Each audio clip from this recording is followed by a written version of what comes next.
Good morning students. Welcome to social studies. Students, हमारे अब तक 3 lesson and lesson number 14 revolt of 1857 ये हो गया है. आज हम हमारा एक केस स्टडी पर आधारित जो लेसन है हमारा लेसन नंबर 4, आप अपने टेक्स्ट बुक का पेज नंबर 27 निकालिए. हाँ, तो उस पर लेसन नंबर 4 जो है tropical hot wet forest. Okay, अब ये ट्रॉपिकल हॉट वेट फॉरेस्ट ये क्या है, तो आप ज़रा सा लेसन नंबर 3 में आ जाइए. आपको अलग अलग क्लाइमेट जोन पता है. जैसे ये देखो, मैं आपको यहीं पे डायग्राम दिखाती हूँ. ये देखो, ये जो इक्वेटर लिखा है यहाँ पे 0 डिग्री पर, तो ये जो इक्वेटर है, अगर ये हमारी अर्थ है तो ये इक्वेटर क्या करता है, इक्वेटर हमारी अर्थ के 2 पार्ट में डिवाइड करता है. ऊपर का जो पार्ट है मतलब नॉर्थ डायरेक्शन में है वो नॉर्दर्न हेमिस्फीयर एंड साउथ के डायरेक्शन में है वो साउदर्न हेमिस्फीयर. ठीक है, अब इक्वेटर ने अर्थ के 2 पार्ट कर लिए. ठीक है, अब यहाँ पे क्या होता है इक्वेटर के पास, कि इक्वेटर के पास ये जो सनरेज है ये दिख रहा है आपको. हाँ, ये सनरेज डायरेक्ट इक्वेटर के पास जो भी एरियाज है वहां पे डायरेक्ट हीट आती है.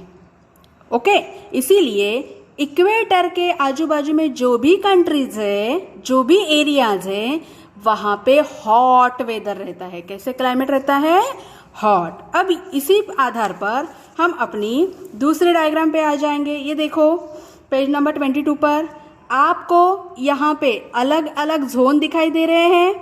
नॉर्थ के डायरेक्शन में है नॉर्थ टेम्परेट जोन, साउथ के डायरेक्शन में है साउथ टेम्परेट जोन. ठीक है, एंड जो बीच का है वो है टॉरिड जोन. अब टॉरिड जोन को दूसरा नाम क्या है, ट्रॉपिकल जोन. अब यहाँ पे येलो कलर में आपको एक बात ध्यान में आ रही है कि टॉरिड जोन का एरिया जो येलो कलर से आपको इंडिकेट किया गया है वो इक्वेटर से सीधे लाइन में आता है. मतलब क्या होगा कि यहाँ पे भी सन रेज डायरेक्ट इस टॉरिड जोन के इलाके में आ जाएगा. तो इस टॉरिड जोन में जो जो कंट्रीज आते हैं वहाँ का क्लाइमेट वेरी हॉट रहेगा, क्योंकि क्या करता है ये एरिया डायरेक्ट सन को फेस कर रहा है, सन रेज को. हाँ, तो इसी एरिया में यहाँ का क्लाइमेट हॉट रहता है. अब इस एरिया में, इस टॉरिड जोन में, या इसको अनदर नाम है ट्रॉपिकल जोन, यहाँ पे कौन कौन से कंट्रीज आते हैं अब आपको तो पता है. अब हम अपने लेसन नंबर 4 पे आ जाएंगे. ठीक है, ये देखिए आपको मैप दिख रहा है. ओके, लेसन नंबर 4 ट्रॉपिकल, जो अभी हमने टॉरिड जोन करके, मतलब कैसे होगा ये एरिया, हॉट. हॉट भी है, साथ में वेट भी है. वेट मतलब गीला. जितना हॉट उससे क्या हो जाएगा, समुद्र के पानी की, ओशियन के पानी की भाप होती जाएंगी, वो एयर में मिक्स होती जाएंगी और वहां पे बारिश होती रहेंगी, क्योंकि एयर में मॉइस्चर पकड़ा है, तो मॉइस्चर की वजह से वहां पे बारिश होती रहेगी. इसीलिए इस एरिया को हॉट एंड वेट, मतलब हॉट भी है, डायरेक्ट सनरेज ऑब्जर्व कर रहा है, एंड वेट भी है, गीला. ओके, अब देखो ये मैप में आप देख रहे हो, हमने हमारे फर्स्ट लेसन में द ग्लोब में पढ़ा था कि there are total 7 continents. Okay, अब कॉन्टिनेंट्स क्या है, तो कॉन्टिनेंट्स है स्टूडेंट, ये हमारी अर्थ है. अब यहाँ पे कुछ ही हिस्सा दिख रहा है इस मैप में, तो हमारी अर्थ पर पूरा ये ब्लू कलर से दिख रहा है आपको, ये क्या है, वाटर है. मतलब हमारी अर्थ में 3/4 एरिया में वाटर है. मतलब अगर अर्थ के हमने 4 हिस्से किए तो 3 हिस्से में पानी है और ओनली 1 हिस्से में क्या है, लैंड है, जमीन है. ओके, अब अर्थ पर जो जमीन है वो अलग अलग टुकड़ों में, अलग अलग एरियाज में डिवाइड है. देखो यहाँ पे ये जो आपको थोड़ा सा ग्रे कलर का दिख रहा है ये जमीन का टुकड़ा है, ये दिख रहा है ये जमीन का टुकड़ा है, और बीच में क्या है, ब्लू.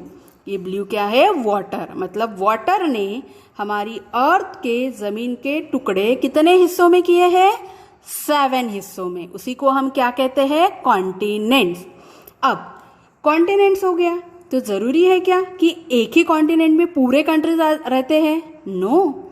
यहाँ कुछ कंट्रीज रहते हैं, यहाँ कुछ कंट्रीज होते हैं, यहाँ कुछ कंट्रीज होते हैं, यहाँ कुछ कंट्रीज होते हैं, यहाँ पे भी कुछ कंट्रीज होते हैं। मतलब मैक्सिमम हमारे वर्ल्ड में करीबन 195 कंट्रीज है। तो वो 195 कंट्रीज 7 कॉन्टिनेंट्स में डिवाइड हैं। ओके, तो आज इस लेसन में हम ऐसे ही एक कंट्री के बारे में रीड करने वाले हैं, उनकी इंफॉर्मेशन देखने वाले हैं, और वो कंट्रीज है DR कांगो, मतलब डेमोक्रेटिक रिपब्लिक ऑफ कॉन्गो। अब ये जो कंट्री है ये कहाँ आती है? ये आती है अफ्रीका। आपको इस मैप में अफ्रीका दिखाई दे रहा है, कॉन्टिनेंट्स। ओके, अब बारीक से ऑब्जर्व करो कि ये जो अफ्रीका कॉन्टिनेंट्स है वो कहाँ आ रहा है। हमने कहा ये आपको दिख रहा है, मेरी पेंसिल की जो निप है वो देखो, इक्वेटर। इक्वेटर क्या कर रहा है? अर्थ को 2 पार्ट में डिवाइड कर रहा है। सेकेंड बात, इक्वेटर के एरिया में जो भी कंट्रीज होते हैं, ओके, ये आपको ग्रीन ग्रीन ग्रीन दिखाई दे रहा है। हाँ, तो ये है ट्रॉपिकल हॉट वेट, मतलब ये पूरे ट्रॉपिकल में आने वाले एरियाज है। ठीक है, तो इक्वेटर के पास आजू बाजू में, मतलब इक्वेटर के थोड़े ऊपर भी है, इक्वेटर के थोड़े नीचे भी है। तो इस एरिया में क्या होगा? इस एरिया में हॉट क्लाइमेट होगा, क्योंकि वो इक्वेटर के पास है। और इक्वेटर के पास जो भी कंट्रीज होते हैं वहां पे हॉट क्लाइमेट होता है, क्योंकि वहां पे सन रेज डायरेक्टली ऑब्जर्व होते हैं। ओके, इतना आपको समझ में आ गया। अब हम इस ट्रॉपिकल हॉट वेट फॉरेस्ट के बारे में थोड़ी बेसिक इंफॉर्मेशन देखेंगे। देखिए, I will read the lesson as well as explain to. Okay, now I will read. The tropical zone is the hottest of all reason.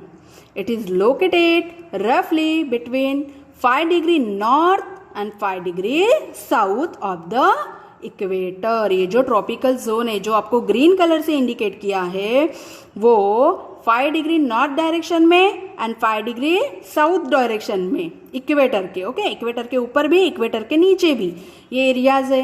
Due to high temperature, यहाँ का temperature vary hot यानी high होता है।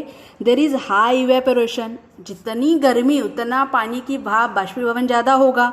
This lead to heavy downpour almost every afternoon. और ये जो tropical zone है, यहाँ पे एवरी आफ्टरनून बारिश होती है। क्यों? क्योंकि हॉट की वजह से ये समुंदर के पानी की भाप हो रही है, और उसी के कारण वहाँ पे एयर को मॉइस्चर मिलता है, और मॉइस्चर की वजह से वहाँ पे एवरी आफ्टरनून बारिश होती है। This climate is warm and wet, sorry, the climate is warm and wet. और यहाँ का क्लाइमेट जो होता है वो कैसे होता है? यहाँ का क्लाइमेट वार्म, गरम, एंड वेट, साथ में गीला, मतलब बारिश होती है तो साथ में गीला भी होता है। The region has very dense forest, बारिश होती है इसीलिए वहां पे पेड़ पौधे, फॉरेस्ट भी बहुत ज्यादा हैं। This region includes Amazon of South America, Congo basin of Africa and parts of South East Asia. मतलब ये जो ट्रॉपिकल जोन है वो कहाँ कहाँ फैला है? मैप में देखिए, आपको ग्रीन कलर से दिख रहा है, साउथ अमेरिका में आ रहा है थोड़ा सा पार्ट, थोड़ा नॉर्थ में भी जा रहा है। देन नॉर्थ अमेरिका का थोड़ा सा हिस्सा है, साउथ में ज़्यादा है। देन यहाँ पे देखिए एशिया, साउथ ईस्ट एशिया में भी ज़्यादा है। आपको दिख रहा है अपना इंडिया कहाँ है? ये देखिए, एशिया कॉन्टिनेंट दिख रहा है आपको, और एशिया की स्ट्रेट लाइन नीचे आओ साउथ डायरेक्शन में, ये जो थोड़ा सा देश दिख रहा है आपको, ओके, ये हमारा इंडिया है। तो हमारा इंडिया भी ट्रॉपिकल जोन में आता है, थोड़ा सा पार्ट उसका, ओके। तो एंड कॉन्गो बेसिन, ये जो अफ्रीका दिख रहा है आपको, हाँ, ये अफ्रीका के बीचों बीच, इक्वेटर के बीचों बीच जो आ रहा है वो कॉन्गो बेसिन अफ्रीका का है। तो इस प्रकार ट्रॉपिकल जोन पूरे वर्ल्ड में इस तरह फैला हुआ है। अब इस ट्रॉपिकल जोन में जो एरिया आता है उसी के एक कंट्री के बारे में हम आज रीड करेंगे, Democratic Republic of Congo. Okay, the Democratic Republic of Congo is situated in the heart of Africa. ये जो Democratic Republic of Congo, short में उसको क्या कहते हैं? डेमोक्रेटिक का डी, रिपब्लिक का R, of Congo, is situated, ये बसा हुआ है कहाँ पे, in the heart of Africa, Africa के हार्ट में, बीचों बीच। ये देखिए यहाँ पे आपको दिख रहा है, हाँ देखो अफ्रीका, ये यहाँ पे देखा था हमने ऊपर के मैप में अफ्रीका कॉन्टिनेंट्स है ना, और यहाँ पे जो ग्रीन दिख रहा है ये है डेमोक्रेटिक कॉन्गो बेसिन। तो अब यहाँ पे सिर्फ अफ्रीका का मैप दिया है यहाँ पे, तो अफ्रीका के बीचों बीच डेमोक्रेटिक रिपब्लिक ऑफ कॉन्गो बसा हुआ है। अर्लियर मतलब बहुत पहले, it was known as Zair, इसको सबसे पहले कौन से नाम से जाना जाता था, Zaire. Same is true of the river Congo, जैसे आपने 4th स्टैंडर्ड में सिंधु नदी के बारे में पढ़ा था है ना, इंदुस वैली सिविलाइजेशन, नदी के किनारे बसे होने की वजह से उसको इंदुस वैली नाम पड़ा, बाद में उसका अपभ्रंश होकर सिंधु नदी। ओके, अब वैसे ही ये कॉन्गो रिवर के पास बसा हुआ है, इसलिए उसको कॉन्गो बेसिन कहा जाता है। The capital of DR Congo, DR मतलब डेमोक्रेटिक रिपब्लिक, इज किनशासा, क्या वर्ड है वो, Kinshasa. It is the 3rd largest country in Africa, ये अफ्रीका की कैपिटल, ये DR कॉन्गो की कैपिटल है किनशासा, और ये पूरे अफ्रीका कॉन्टिनेंट्स में नंबर 3rd की हाईएस्ट लार्जेस्ट कंट्री है। ओके, अब इस जो क्या बोलेंगे DR कॉन्गो है, उसका लैंड, उसका लोकेशन कैसा है उसके बारे में पढ़ेंगे। The DR Congo lies on both side of the equator, a major part of the country is covered by the world thickest and largest rainforest। अब देखो ये DR कॉन्गो कहाँ बसा हुआ है, यहाँ पे देखो अफ्रीका के बीचों बीच, और ये 0 डिग्री दिख रहा है आपको, ये 0 डिग्री मतलब ये लाइन है इक्वेटर की। ओके, तो इक्वेटर के लाइन के ऊपर भी मतलब नॉर्थ डायरेक्शन में भी आता है एंड साउथ के डायरेक्शन में भी आता है, मतलब ये जो DR कॉन्गो ये दोनों इक्वेटर के ऊपर और नीचे में बसा हुआ है। और यहाँ पे क्या है, ये जो पूरा पार्ट है इस covered world thickest and largest rain forest, यहाँ पे दुनिया के घनदाट जंगले फॉरेस्ट है, क्योंकि बारिश भी वैसी होती है। The trees grow very tall, और यहाँ के जो पेड़ है उनकी ऊंचाई बहुत ज़्यादा होने की वजह से दे फॉर्म अ कैनोपी, एक छत बनाते हैं वो। The sunlight does not reach the ground, और अगर छत बन गई, एक दूसरे को टकरा कर छत बन गई, तो जो सन है वो डायरेक्ट ज़मीन तक पहुँचेगा क्या, नो, इसीलिए सनलाइट डायरेक्ट ग्राउंड तक नहीं पहुंचती, क्योंकि पेड़ होते हैं, पेड़ की शैडो होती है। So the country is also known as the heart of darkness, वहाँ पे सनलाइट डायरेक्ट ग्राउंड तक नहीं पहुंच रही है क्योंकि बहुत ज़्यादा जंगले हैं, और इसी की वजह से वहाँ पे अंधेरा होता है, और इसीलिए उस DR कॉन्गो को क्या कहते हैं, हार्ट ऑफ डार्कनेस, अंधेरे का दिल। Okay, the country is surrounded by the 9 countries, ये जो कंट्रीज है ये 9 कंट्रीज से घिरी हुई है, उसके आजू बाजू में 9 कंट्रीज है। अब वो कौन से हैं उसके बारे में हम पढ़ेंगे। Now turn your page. Central African Republic and south Sudan in the north, ये जो नेम है कंट्रीज के, प्लेसेस के, ये थोड़े से अलग है, ठीक है, क्योंकि ये हमारे इंडिया के नहीं हैं। Uganda, Rwanda, Burundi and Tanzania in the east, Zambia and Angola in the south, and the Republic of Congo in the west. Okay, तो ये 9 कंट्री से ये जो DR कॉन्गो है ये बसा हुआ है, ठीक है। अब हम एग्जाम्पल के लिए एक कंट्री, क्योंकि अर्थ पे अलग अलग जोन है, टॉरिड जोन, फ्रिजिड जोन, पर हम ये आगे के जो लेसन है 4, 5, 6, 7 ये ऐसे ही कौन से एरिया में कौन सी कंट्री आती है उसके बारे में जाता, तो हम एक एग्जाम्पल के तौर पे देख रहे हैं, ठीक है। 3/4 of the Congo basin lies in the DR Congo, क्या कहा है कि कॉन्गो बेसिन, कॉन्गो रिवर का जो बेसिन है वो 3/5 of the Congo basin lies in DR Congo में ही ज्यादा है। It is a low lying area surrounded by mountain on 3 side, और ये एरिया कैसे है, लो लाइंग एरिया है, माउंटेन से घिरा हुआ है 3 साइड में से। ओके, ये देखो माउंटेन दिख रहे हैं आपको, हाँ ये माउंटेन से घिरा हुआ है। The Rwenzori mountains are located in the north east, north east direction में जो माउंटेन है उसका नाम है Rwenzori. The highest peak of this mountain is mount Margherita, और सबसे हाईएस्ट पीक है, जैसे हमने माउंट एवरेस्ट देखा था ना, वैसे ही अफ्रीका का जो हाईएस्ट पीक है वो है माउंट मार्गेरिटा, हाईएस्ट चोटी है वो। ओके, ये देखो DR कॉन्गो का दिख रहा है आपको, यहाँ पे बहुत बारीक बारीक अक्षर है। यहाँ पे अलग अलग सिटीज के नाम दिए हैं उसके। अब क्लाइमेट कैसा है, यहाँ का क्लाइमेट के बारे में पढ़ेंगे, ठीक है। The DR Congo has a hot and humid climate through out the year. The sun shines brightly in the morning and by noon it is very hot। ये जो DR कॉन्गो, यहाँ का क्लाइमेट कैसा है, ह्यूमिड है, hot भी है, humid भी है, क्योंकि हॉट गर्मी की वजह से पानी की भाप हो रही है, वो जाके एयर में मिक्स हो रही है, तो उसकी वजह से एयर कैसे बन गई, ह्यूमिड एयर हो गई, और डायरेक्ट सन रेज को फेस कर रहे हैं, इसलिए वहां पे हॉट क्लाइमेट है। और सन बहुत ब्राइटली यहाँ पे मॉर्निंग में आता है, and by noon it is very hot, और इसीलिए दोपहर को वहां पे गर्मी होती है। The heat draws up moisture forming dark cloud and by afternoon it rain very heavily. फिर सूरज की गर्मी से पानी की भाप होने के कारण दोपहर में वहां पे बारिश गिरती है। ये देख रहे हो आप, एक्सट्रीमली डेंस फॉरेस्ट, मतलब कोई इंसान गया वहां पे तो कोई ढूंढ भी नहीं सकेगा, इतना घनदाट वहां पे जंगले है। Okay, the evening are pleasant and night are cool. Evening कैसे होती है, प्लीजेंट, क्योंकि दोपहर में बारिश गिरकर चली जाती है, और फिर नाइट कूल होती है। The average annual rainfall is more than 200 centimetre and the average temperature is 27 degree centigrade. तो वहां का एक एवरेज टेम्परेचर दिया है, ठीक है, बारिश कितनी होती है एंड टेम्परेचर कितना दिया है। अब वहां पे वेजिटेशन मतलब पेड़ पौधे झाड़ियां जो है वो वहां पे दी गई है, ठीक है। The hot and humid climate is excellent for the growth of plant. यहाँ का जो हॉट एंड ह्यूमिड क्लाइमेट है वो पेड़ पौधों को बढ़ने के लिए बड़ा अच्छा क्लाइमेट होता है। So the DR Congo has dense forest, और इसीलिए इस कॉन्गो में बहुत ज्यादा जंगलें पाई जाती है।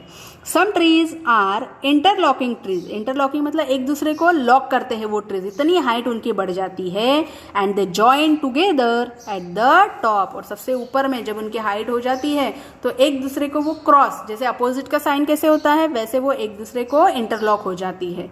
They also complete with each other for sunlight, और वो एक दूसरे को सन की हीट पाने के लिए झगड़ते हैं, झगड़ा करते हैं, मतलब एक्चुअली जैसे इंसान झगड़ा करते हैं वैसे नहीं, पर वो एक दूसरे में लॉक होने का वही कारण है कि उनको सनलाइट मिल सके, क्योंकि आप साइंस में पढ़ चुके हो कि सनलाइट की मदद से पेड़ अपना खाना बनाते हैं। There is a thick undergrowth of vegetation. These forests are also called evergreen forests as the trees do not shed their leaves at the same time। यहाँ के जो फॉरेस्ट है उसको दिया गया है एवरग्रीन फॉरेस्ट, जो कि हमने 4th में पढ़ा है, एवरग्रीन फॉरेस्ट। क्यों? क्योंकि यहाँ के जो पेड़ है एक साथ पूरे पेड़ अपनी पत्तियां नहीं झाड़ते हैं, पहले एक ट्री फिर दूसरा ट्री, फिर क्या हो जाता है, उसकी वजह से वहां के पेड़ हर साल ग्रीन रहते हैं, इसलिए उस फॉरेस्ट को नाम दिया गया है evergreen forest. Okay, this forest provide raw material for many industry. अब जंगले हैं तो पेड़ होंगे, पेड़ है तो लकड़ियां हैं, तो इंडस्ट्री को रॉ मटेरियल पुराने का काम इस फॉरेस्ट से ज्यादा भारी मात्रा में किया जाता है। द ट्रीज आर, अब यहाँ पे कौन कौन से ट्रीज की फसल मतलब कौन कौन से जंगलों में ट्रीज पाए जाते हैं। The trees are ebony, mahogany, rosewood, redwood, rubber, teak, coconut and oil palms. In part of southern Congo की बात कर रहे हैं, साउथ के डायरेक्शन में the vegetation is different. Here we have grassland with short trees, such grassland are called savannas. अब जो south Congo की बात कर रहे हैं वहां पे वेजिटेशन थोड़ा अलग है। क्यों? क्योंकि वहां पे शॉर्ट ट्रीज है, ज्यादा टॉल ट्रीज नहीं है, और वहां पे ग्रासलैंड भी है, इसीलिए, और वो जो ग्रासलैंड का एरिया है उसको कहते हैं सवानाज। ओके स्टूडेंट, तो आज हम अपना जो लेसन है वो यहीं पे स्टॉप करेंगे। अब नेक्स्ट लेसन में we are discuss about food and crops, wildlife, mineral resources, water resources, lifestyle of the people. Okay, so we will meet our next video. Thank you.